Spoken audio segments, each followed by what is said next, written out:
Le souffle qui détruit. Tout commence dans le silence.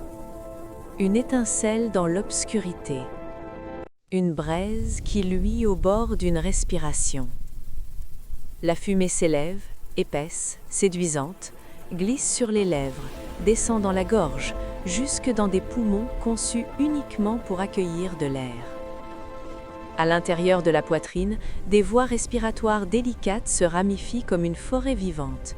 Des millions de minuscules alvéoles attendent, prêtes à échanger l'oxygène contre la vie.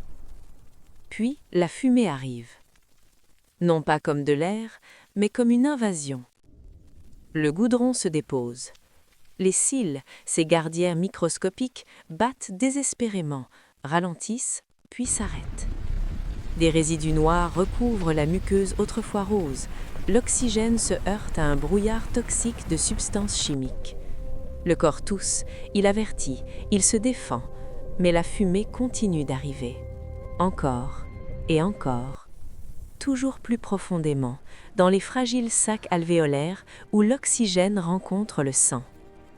Le monoxyde de carbone traverse la membrane, se lie à l'hémoglobine, prenant la place destinée à la vie.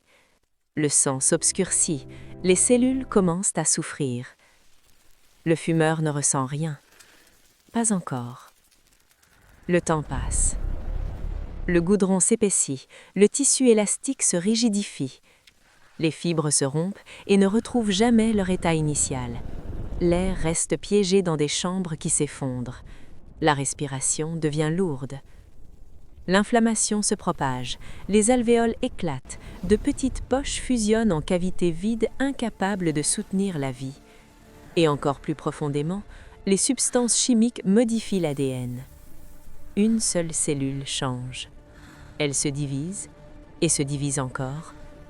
Dans l'ombre, une tumeur croît, silencieuse, implacable. Retour à la surface. Une autre inspiration. Une autre braise qui luit.